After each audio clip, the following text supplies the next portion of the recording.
kudo zazan mi ma fon gandia mi kudo le renu egbe tatagbe lobo mi kolote ponu wa mi ton yodo do sroye wa mi ton jo do fie no se hojo hode yo ejen kodie mi na to gbe nu mi me wa no gudo mi ton renu mi du ko nu enego mi ton e mi supo lobo no gudo mi ton mi si so le yo me de yin lo aklon de sunamba keke to teto menu mi me jo fun de mi alopade le bi wona do mi pondo nu ale nkoton ebe mi kotundo mi so agbarun de te boyoro do sro o halo bo mi kolo hansino le yelo fi egbedion mi na yi hansino sekwi mi na ko sekwi kudo zanzan ma fongandia eyon mi na do mi pondo na jino e yodo Virginie Facha wode sulo ko khami mi na tundo yo kudo to na jino Virginie Facha o mi kudo zanzan yo ne mi fongon mi fongandia mi ma wa gandia zande dio mi na sekpon mi lobo na ken peridu ma hoji na dogbenu mi na ho ciseau magique do e weso nu mi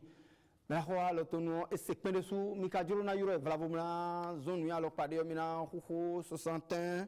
11 46 81 61 11 46 81 mi na ho zakui oui eyon ni do mi na sekpon mi fibo mi na benu wa mi ton do mi na tuno hansino e mi jayi e romeo ene ne mi fongon ima wa gandia eyon mina de mi de sokle yeme lo mi pon le lo bonado apa ko mi gosion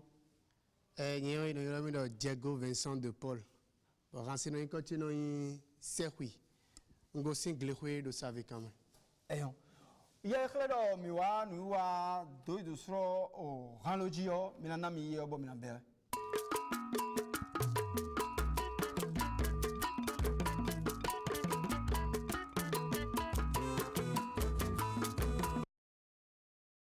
ndo kwele kono hawa amoma ka gbegbe na o do le ko fu me ton penu insedo o tuto gbedo toto do beto dio betori te kamondo ton mo so akompi pa donu toy Amo akopi pa do beho Pemeno to do na pa kombo na do be ovele biseseji do pe to Iwe no do mo jeme do we kene fia kama voe Be uzu wiwi yo zande yo eno le uzu wiwi Ado ndidi mo kotonu Uve ka wa ho du de dio kano imeton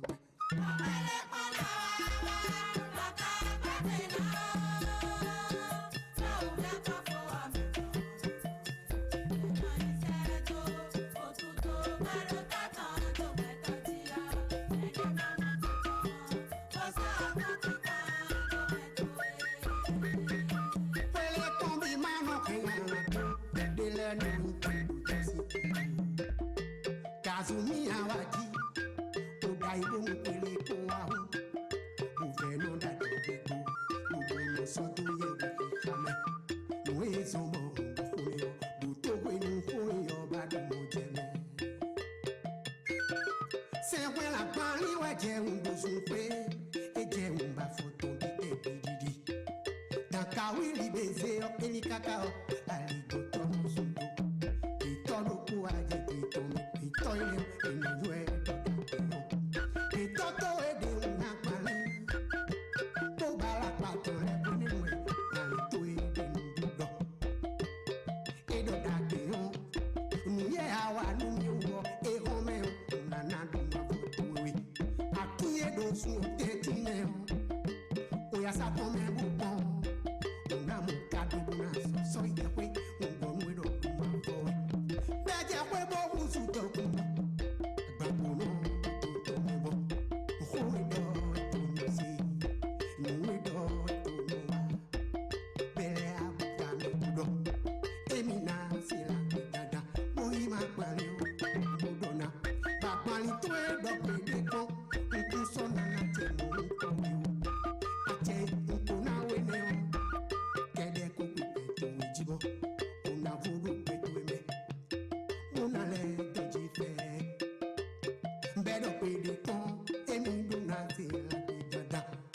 Bagbalion do dagbeyon. Deme mi wayo. Akadu mo deme do. Edo chiburu duvra vuwa. Bedo hum. Bedo bodan lo tule. Lo bedan la lo tombo. Etata konta lo tome. Tololo bito to isi la pe. Ngobo si rebe. Aïe de. Lubewa jebiro kubo agala futo si salu foto lewa bo amutu kuto bedo tududu ye kambi ya hebodo le kakbe madalo ba bedo mi koje nuwe do na jewe owe somo bobu chichi azato beto fio tutole na wa gba yo bebolo suwa yize pepe o suna jokyo di betoto edasi potome lebo se khone yo edati bawe tokuno sakono kio tobo na zauna peo ete tomo khokulu mele babolo khodo to pepeo tukule le kulewa wa musalu tanda oji ye kabia he do itewe dijewe bero mi boje inde ko ya ti kanu mi to amo azaton gbe pepe o akuru tina ya saba de gbe toto isi kune yo ino so mala bono so jojo telele yo buko khwe tolodo khere khere to kato se palasi le go aza kofi le go e tolodo bo faida yo wa do do women de suno fo we do pejewe do so we ja jiji gbe be se bokoro eyin do so oji we yan pe ko e na le je ko toji be na wa ni gbure ase ko to ja jije gbe be se bokoro eyin da jo oja we we pe ko mo e na le je ko toji ba na wa ni gbure ase ko dio me de no pasaba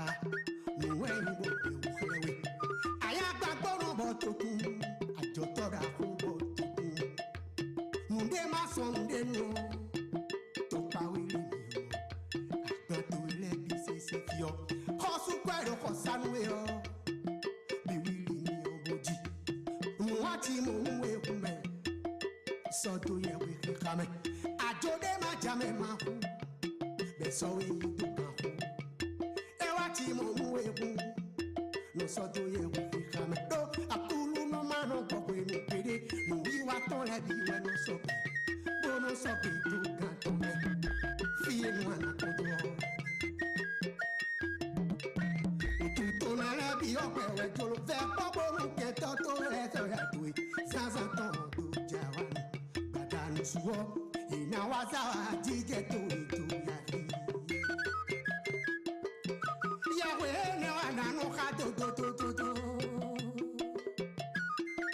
Supervisi, Yahweh, ne wana no ka do uve kofo e lo tije ibu juro to e buri wiwa o to tone abi ope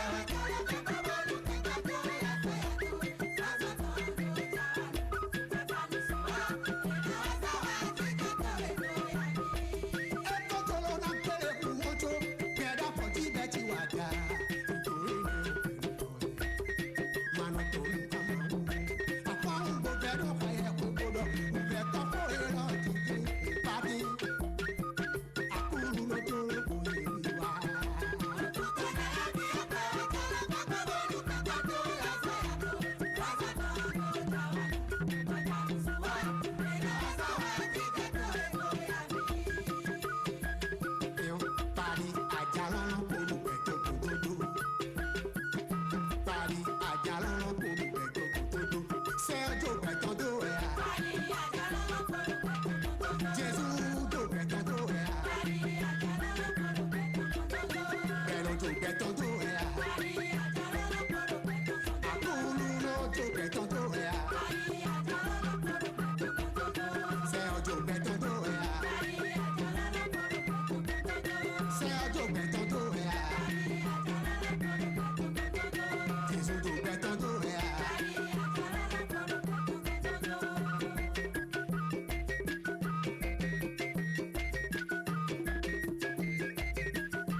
ene metele mi wa pa kwe de vo najino Virginie facha o mi kudo sansa Yo. na mi fongo Mi fon ganji. uni do ma wan mi ganja Mi wa ko ganji. ta te je mi na ye home Ewenyi ai kota mi ton wendo. Ai hatu nu bi. Bo do gan we lo me ndo gbe nu me ro toji bo ro to do mi ele bi we do. Ma o si fifa, ma o si hukulon. Ni no ha me bi sese bo to de na se o ena blo dagbe nu beton. Bo no ezombo edo ai ha o ai hatu nu bi. Egbesi ayin home o le mi no ti megbon egbe wendo mi no do takame. Amo wewiwi o ti me do jede ayi kawe. Do ayiha mi ton mewe nu bi no besin bonu mi gosi fine bo mi ha nu pede do nu nwe ho ta ene kikame ko aton edo he ayiha to ewu nu bi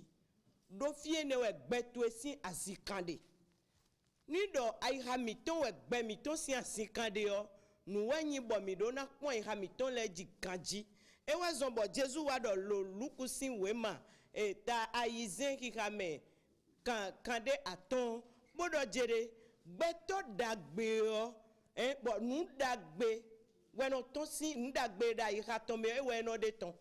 amo gbeto nyanya o nu nyanya do ayime ni ewe me no de ton ero nu ego ayiha botun fla ewe nu no do ewe zon edo vivena de do ayi mi ton le mi do na hen ganji do fie ne we gbezin kan onde nu do gbezin kan do fideo antun do nu na ton si fie ne le bi o e na hen dagbe wa bo na hen gbe wa mo ke bonu fie gbezin kan onde bonu nu nyanya de me o nyanya na kla me ikume e we zo e do vive na de do mi do na hen ayi ka mi ton le bo nu dagbe do na no ayi o me bo na no ton si nu e ton si me o e na hen dagbe wa nu no zo mi ton e na hen dagbe wa nu vi mi ton le bo na hen dagbe wa nu mi de suno mo e wa zo e do vive na de do mi do na ze ayi mi ton le bo na pon ji ganji mo nu me de na si pon ayi ka ton ji ganji bo nu dagbe na ton si me o e je do je na ze ayi ka ton jonu ma o si ho enaze ayihaton jonu Jesu Christ bo yesi se me ona do ahosu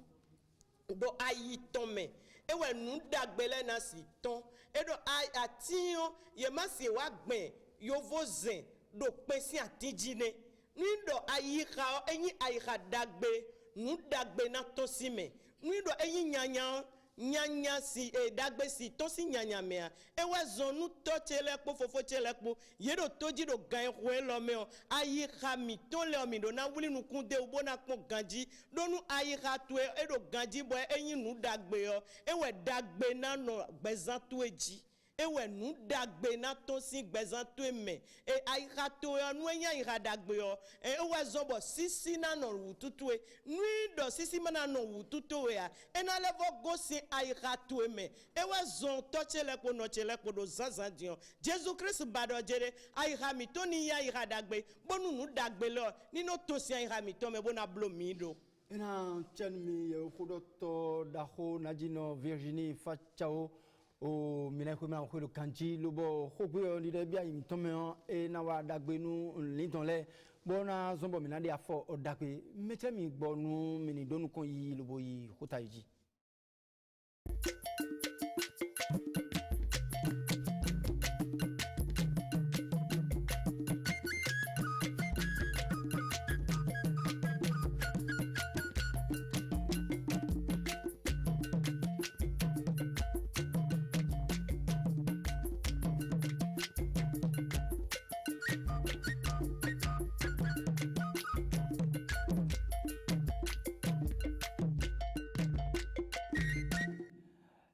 Kota jilo bo khojata to le pomi ko ko me ko le anda ko da sami kudu sa Zaza ingu. na mi fongo Ifonga ji. a ji ke to onu ka ko to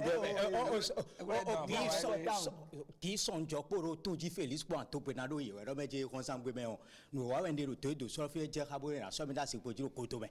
ama ko don de ewe o do lo president de so go do ton cheve so glo ro meje pe ko no wa ni o na chenu o ju ko de lo ateme bo mi to mi na ken de jible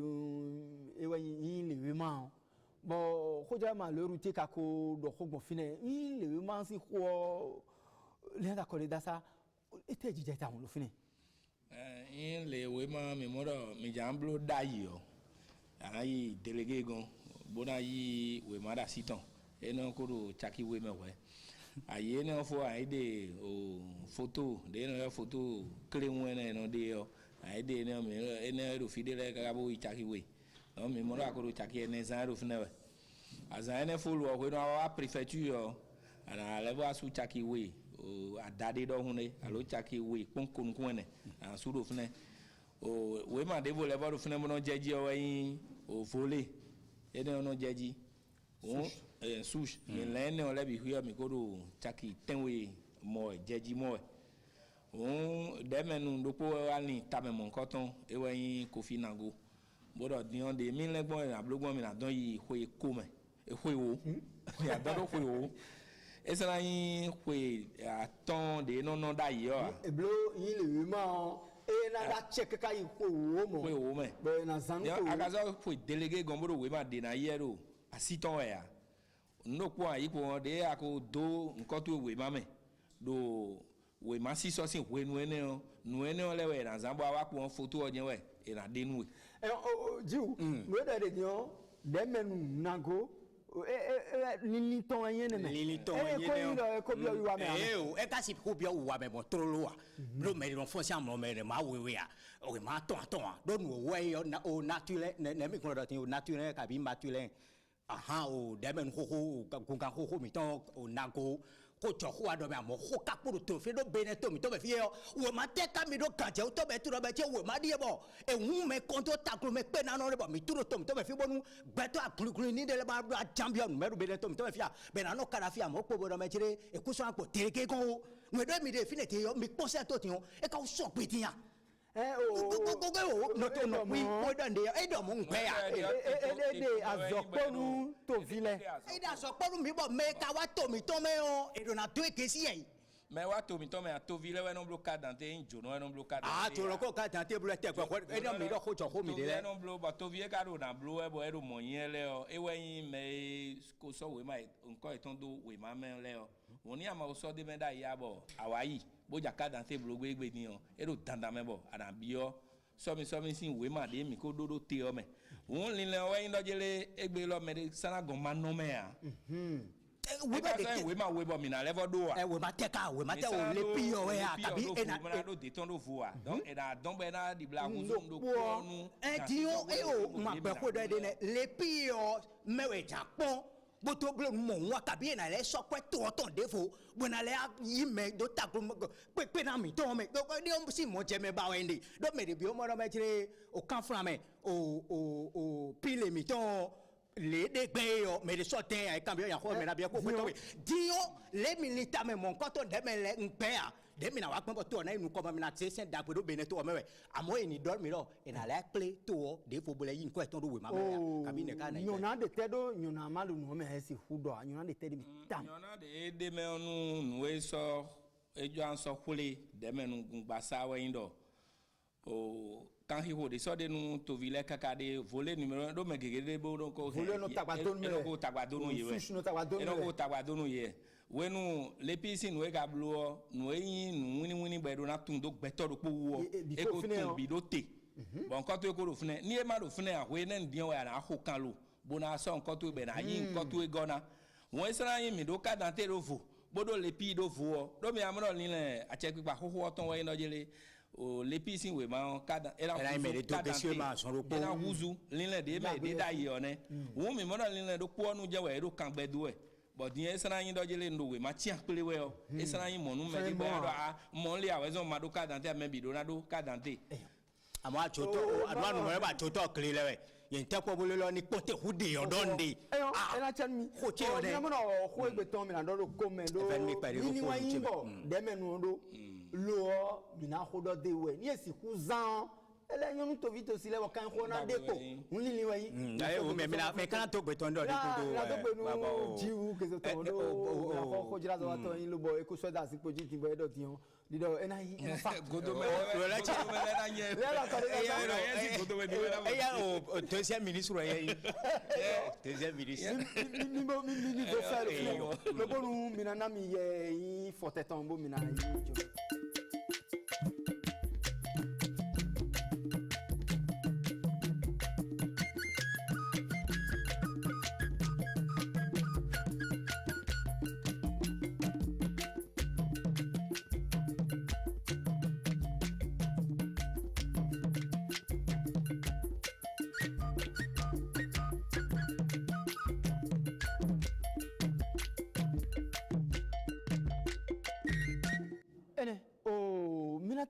merci je nous y milieu mais la khodo docteur Bion mais des ngono wa film ko nami plantan lo namena lo ganji sani ko docteur mikudo sansan ndo gbenmi mikuda zo mi to mikudo tozo do do no esizo azoda hoe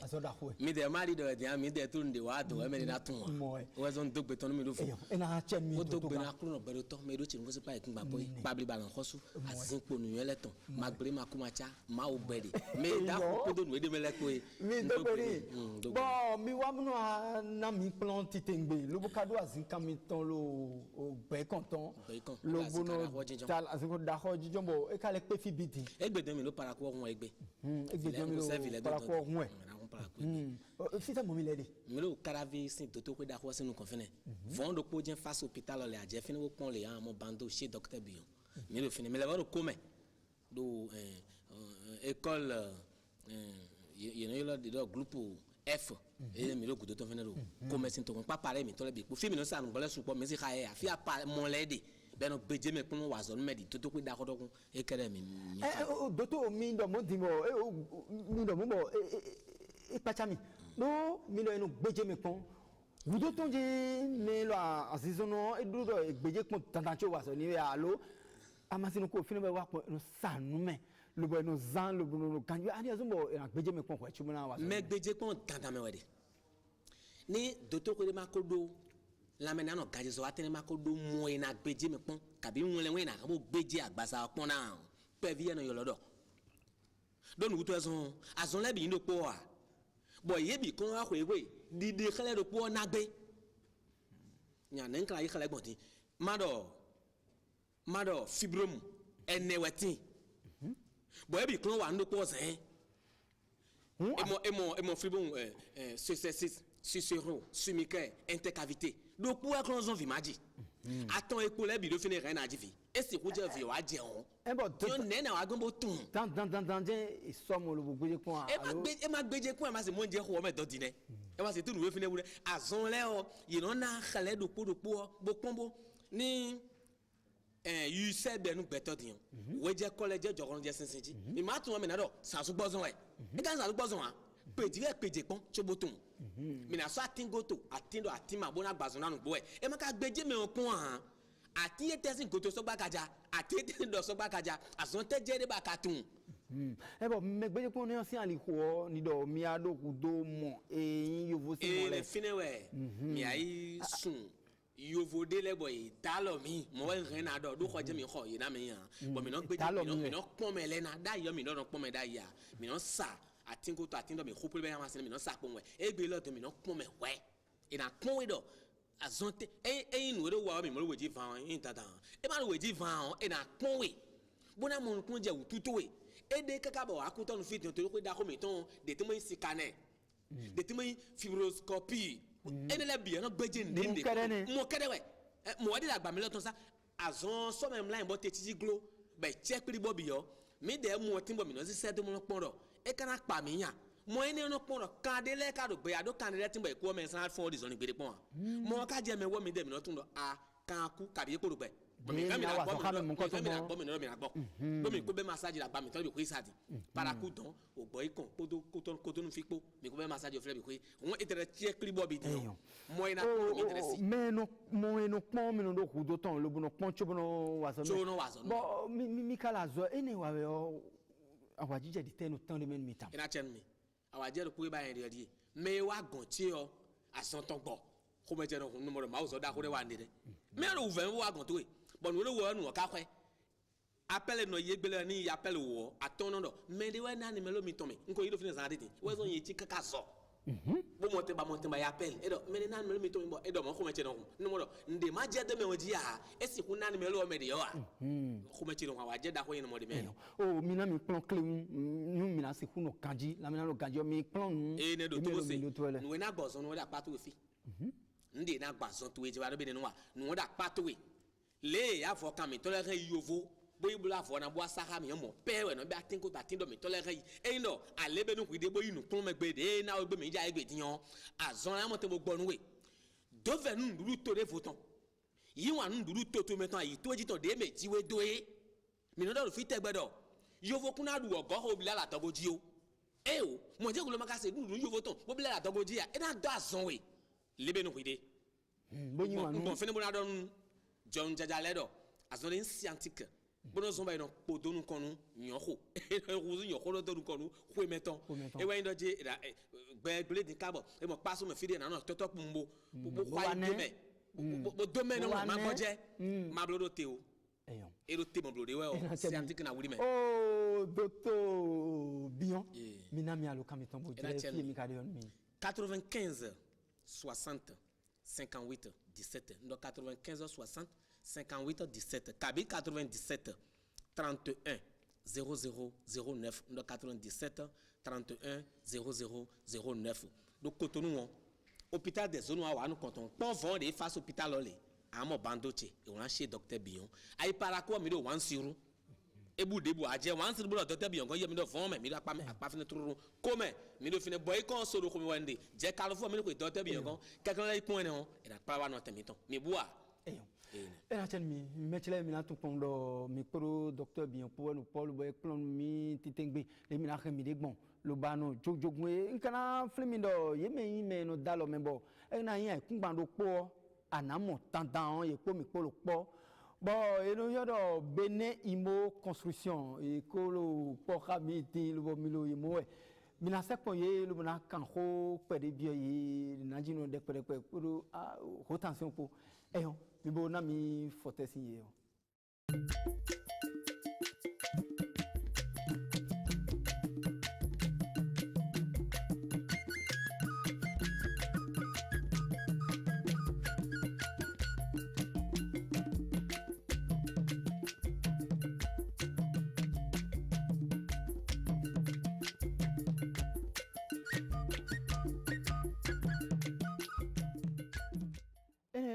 mechele mi ndido mi ko walu bo sepon mi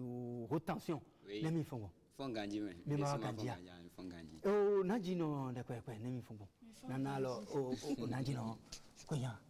Benin Imo construction si a cheme mi no walu mi kendo Benin Imo construction jin mi tam ena tenwe Benin Imo construction Benin ville keke ko tun do mi da so wa etiyan e hwe ko hwe ye de suko tundole e indole a Benin vi bonando ay kungbantoe botagbade manade me abana mo we ma to le do kanji bo e mana asu hwero po hwe aton alo hwe wo gudo bo mele na so po wo mde na atia Benin Imo construction we no pinzon ene gudo e indole akodo ay kungban bo anagba ho ho debuwe we na gbae Benin Imo construction di akora dan corporation bo ko gbigba eniyan ye no je fun deji lo no wa so eniyan bo kwidi no kwe bo kwidi no kwe hun alieji Benin Imo construction de Benin to me ye dodo ene o najino candide mi deo mi lo ajrali nu Benin Imo construction lo bo ko afibo kenudo ekungbale jin mi ekungbale ye bido ganjewe yoro tit foncier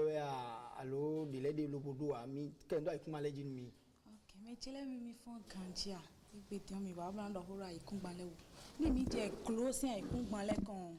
closing ikungbale e do tit foncier pour dion mi de kwele po closing ikungbale dion ni mi te mo 3 millions 150 000 in cash dion mi na de so mi na do ikungbami tan ene le do titre foncier mi le va je pa ou de so mi vo do pa ou de so sin ay kun ban le de so do titre foncier mais quoi do mi de ne le dio mi ho carré o de so bo wa le o bodo we man carré we man le bi po ro po de ni do mi sun we me di mi wa bodo mi ho le di mo sun we me trolo le di mi na yi carré we man mi ton le bi we man mi ton le bi na so gbe nu mi mo ke mi le va je jere gbe de so mo ni so mi vo de akwa jere gbe sin ay kun gban le mi vo de akwa eton le po mais finele o ide do titre foncier de bois o tion mi hun sin torisin ay kun gban le de sunu torisin ay kun gban le de su tion mi o hun sin e do weekend do me bo mi an je nsa ji do fini avec dit que ni me de bois mi se po mi po won mi na mo ay kun gban mi ton le bifi akwa le mi ton kwa le bifi do me bifi re o me na ko mi na on akwa eton bitoto rotation o mi me biye ma do kano keno po ai o mi joro na mo ay kun gban di bo mi no le do khame alo pade lu bo ina si ku su pepe eno su pepe si eno do khami ba eno su pepe e we zon bo beni mo construction do e ndo le ama gando kintu ma na we ache bo ana si ku su ko trolo ton an e mi tele o e mi na we ache bo a ran do ko pedi su e pedi kaka be na bulu fwewe ana su ko pedi nu fwewe yero ana su ko pedi nu fwewe yo mamuro penevi bio ana protein kono ijinu ala fovio akhion ana essayer nde do fini lo na do mi na kwa ikun gbansin mi mamu ayi ko pedi ton e na su kaka nu fwewe ana ko da ikun gban to eji hwe ne me e ndole fwewe yo we na wa gudo to ba na aja ikun gban ji ayi wo agbe ira na we ache bo ana ntia ikun gban ji hwe lo na deji akhion na panto e bo na deji mo da mo to do e ko ikaiton bona do ko su pepe kaka be na do fwewe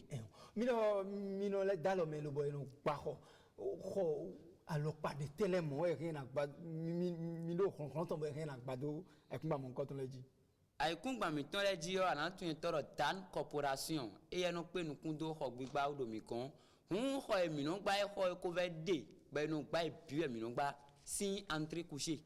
kaka étage singbo debuji mi no gba ho bi villa weya au rez-de-chaussée plus 1 rez-de-chaussée plus 2 plus 3 plus 5 puis mi no gba singbo debo juro we natino elo togudo tin lobo rien na kanje bene mo construction lobo sakweto lobo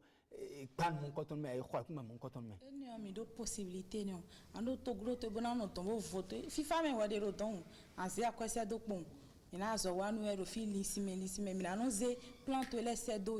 mi na no ze el fi de adeo no mba ni chile de ba gbon de ni ate ba bon piscine no mi ale vo blo no mi ate ba no se ye o do we mo te ba le de don ton ti yo fi ade don ton ale vo ba plan don ton vo se do mi ale vo gba nu e vo no mi ba wa to to mi fi an ve do mi no to good o mi ko ye play lo bo mi na pon o de chobon mi kana pon mi gbonu mi netele drefie mi de mi kanji bona lo kamiton okay mino akasato do maseleko sin asokwe mi ton pankon asokwe maseleko do akasato mi ka level wa Cotonou mi ni Ozogbo do supermarché meilleur prix do fine Carrefour Zogbo do pankon sin fine ami amo étage d'aro wewe bleu po blanc po étage aussi en gamme na mo azokwe no mi ton ainsi mi ton bene imo construction alo kan di mi na lo mi do odi 94 91 91 28 94 91 91 28 mon mi na level lo mi do 96 46 77 65 96 46 77 65 mais on kado khode bonando mais le mi na bio me le do ni eja lo mi o ye ni lo e ma so bi pede yo bi plaza wa oh mais tira mi ko ye pe ndo mi saneti mi na pon lo na so yin mi na me e na chen mi mi boa ena me to vito siebi ara ku pasi ko sa ka je wa no e bilo Bene Imo Construction et si alota comme la moi coupa no do pocho no kime Bene Imo Construction bena moi coupa no mi ko bene to pise me e do do khale bimero beneto to me fi ana moedo se o pau glo a kompe direbe zivie po hade vole gba do beneto to me fi ayi me bo to ku to jo ya use kwa to se to bo ya o mo ai ku pa ka je un to titembe to bene imo construction e do poke wa da yo ji bo do kan je mo ko to e ku pa si daliru e do e ro plan ko to e ne kala no gbe ale do ye na le blonwe bo na le gba orwe bene imo construction e to do a casa to bo kuzu panko aso ko i masu le kede ele ado kando de foro ai li pe ho kante e sogbo to e alo kante aka huhu 94 15 72 55 allo 96 46 77 65 o alo kan bene mo construction ton le ne bo mi le ko amina tuno mi lo foteji nu po bo mi podo da mi ton da gbedu po da elo mi so mo ado e ko mi poje lo po ku me si bi be me lo e wa ze ko pede da lo ko su mi kudo sansan oh me la a ko le vijiji oui bon mi wa budo mi pede yo aniezon lo bo mi no zone mi pede. Bon, nous voyons que nous avons mis et nous au bois et quand nous à zonwazon alors nous avons dévoilé par des et moi et nous décon bodo nous aussi d'agbibawe bon man bana yikendo nous comme bon man bana jono doa et nous blo recherche nous entend bateau et nous et nous bien nous goulé bono cambio mais ko décon tu boy walé mais ko wa modé kon les et non pas donner nous pas et ne wezon bo mi ba e pour pede do ateoji on da fo nous comptable bo ikun lesin doton bo mina America se bana na mo viviton na mo viviton ta loko susi aloka me ke no bado o kwendo me sin ali ko me na ko de tan lo bo pidi aloka le taji ren no momindi aloka e je no mominde o me che yeru mi pon e kan ye me o eni so biketon ado togudo ya na wana 00 owe bona wana 229 dopo lo code di agbon bo mo mione bon alokanti en 96 95 40 20 96 95 40 20 devoyez 95 89 16 58 devoyez 96 et 95 89 16 58 ine ta lokosu misi huwa lo mi gon ma cambio mi ado o mi wa dion mi na lu le ton tan mi hen asi don e tra la ne no wa gbolo mo tun do mi so ke mi me misi huwa se huwa me lo azelo lo meu ne wa mo tun do azelo lo petoro po ok la wa te ko si ndo gbenu e gan me mi de oton nouveau bon azelo do mewo nous makpacha me khoma ibolen nous kondo medeu e wezun be mano tundo aselo do mewa mai mo azelo do tutu yo e numbo ona tundo nu wala tu eleme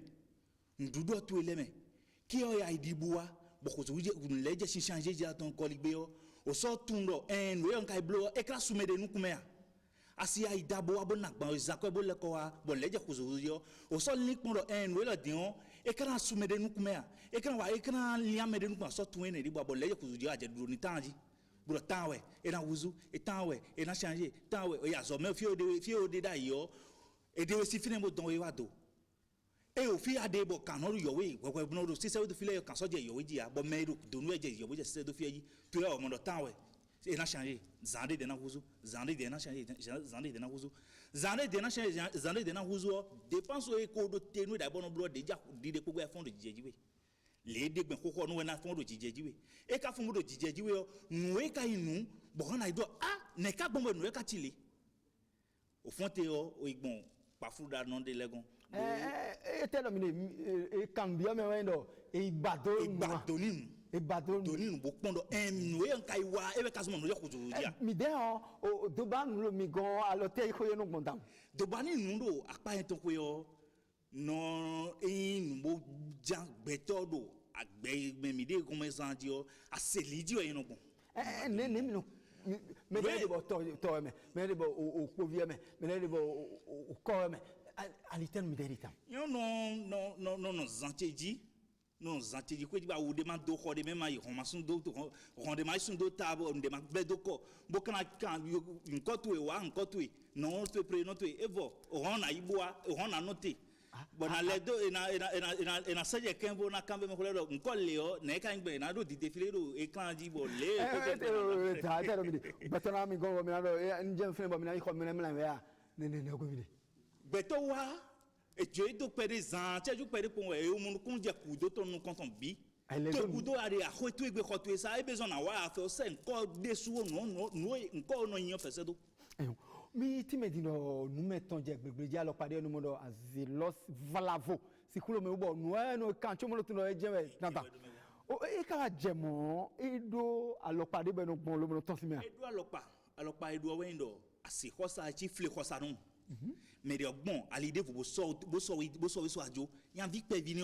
we tenu vi ka we bo azan ko wa bleu le we tenu vi ka do tele mo nko ton ke we bo so we de me autant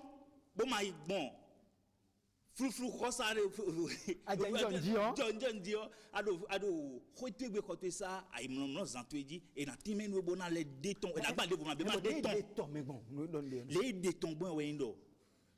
ado fi de bo edo koklo ba na hu po ri na hu alo fonde asa gbande bo o to agbando khasun de me kade mo so da tin sa ay hon ifun ale mo e beto no so afo mo no yi nu okon bo no so alo me nu bo no bo no deton bo no luite mo no yi eno ben bo no yi si mo no yi nu e so ada yi ba de kon boro atunke de no yi nu da lo mele mo na do yan ti be sin egbeja ko le no je kun ponji eno huzu trop bo de so amunu ko jewo e ka ja ko ka fire bo khade na do nu de na do na vlewe na bro na pare e alisan ya fa tombo ko no fo da lo ko su e mi gbedo mi na do ko egbe yo ndi do mi o timen mi do peto vlafu imalu fi alu fi de bo e kan iro mi hen mi no do xame bi e do de on machete am si do aye o do mo ana ko te ko dem na ne alukan mi le do ko to mi na je fi mi OK alukan we 96 95 42 20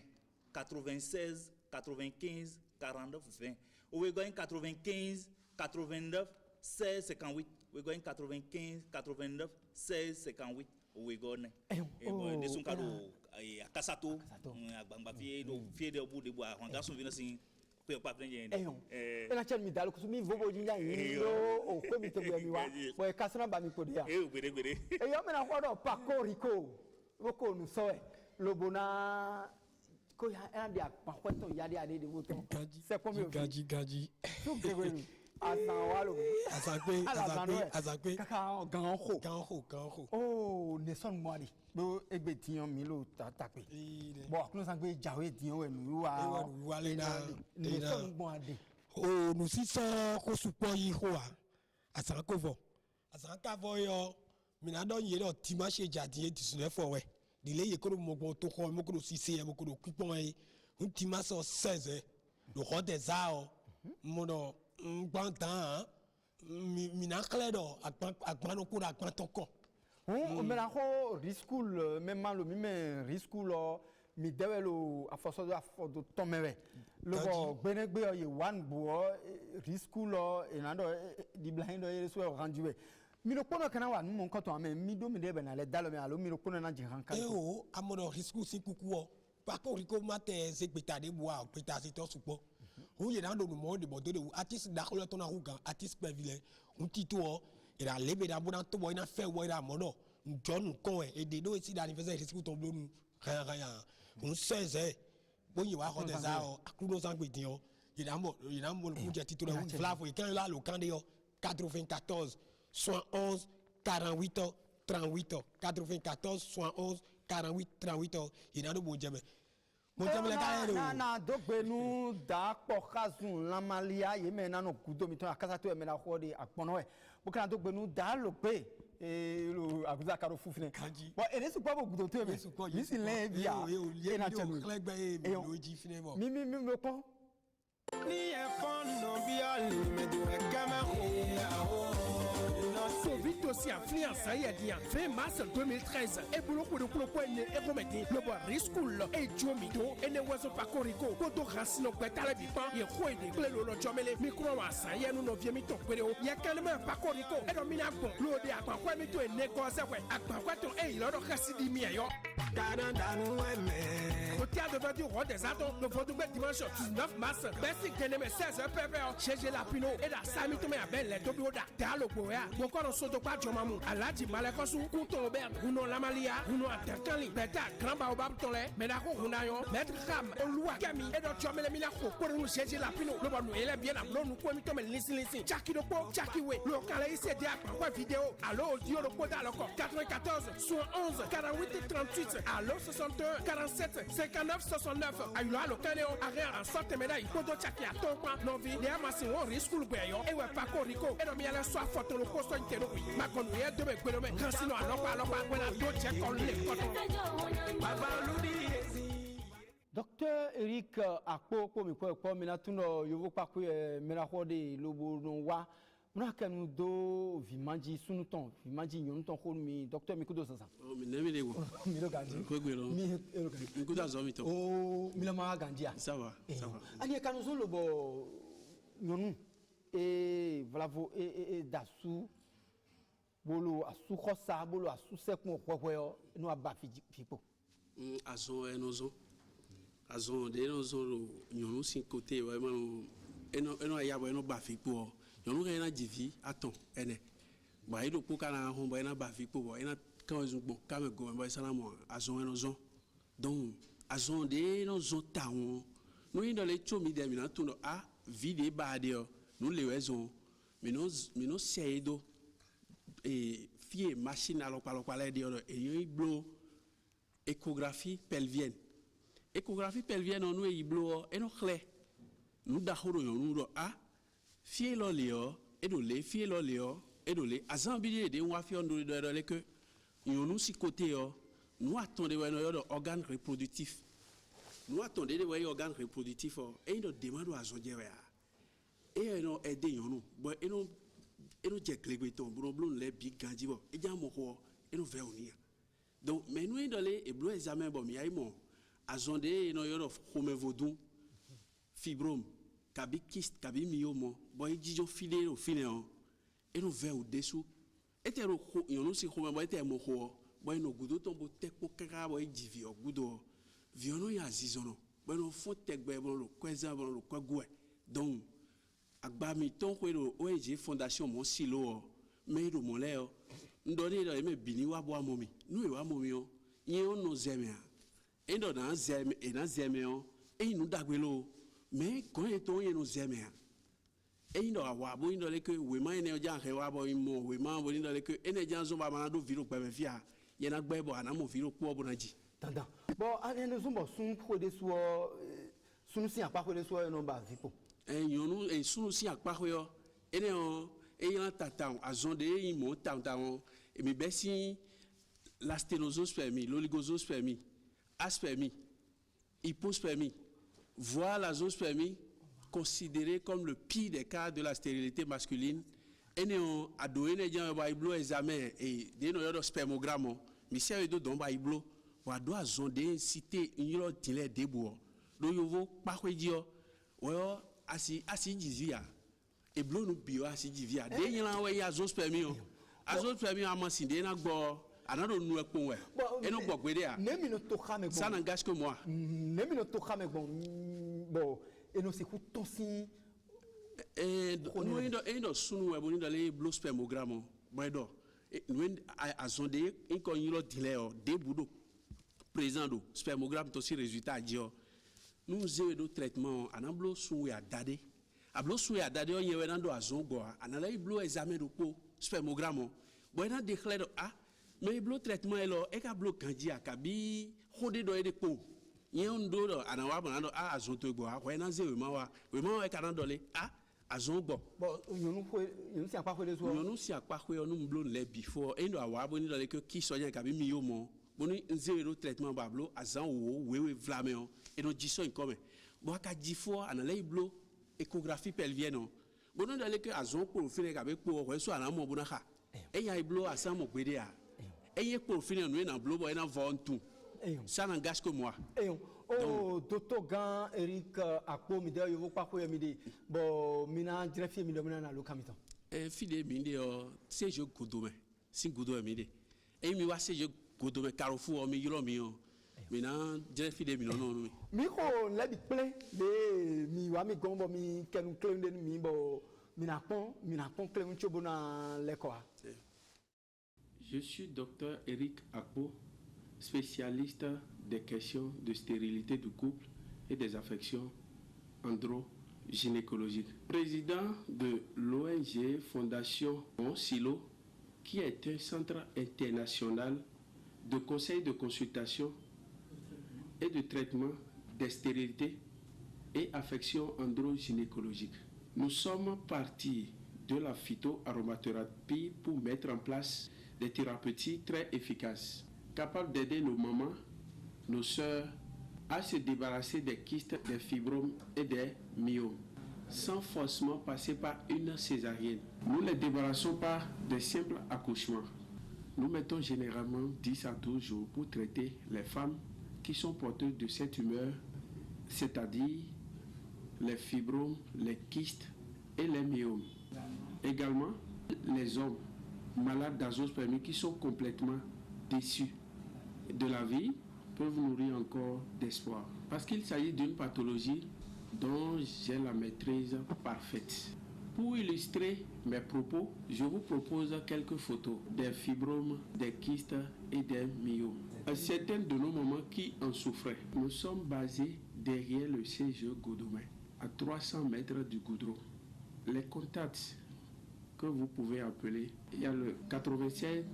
77 77 83 94 30 50 90. La stérilité, nous la vaincrons à tous les coups. Telle est la devise de notre structure.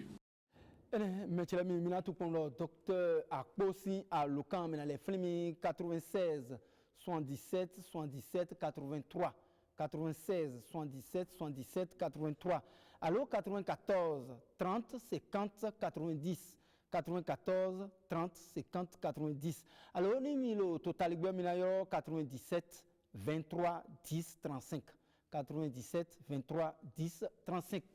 Bon, mi kodo papa mi ton yodo hunti kiki ko lo podo gan ho lo dion nu plon merci gan ho papa mi kudo ça. Oh. Ne mi foko. Mi fon bien. Mi ma ganjia. Mi wa kere men. Oh, kwelo. Ça va.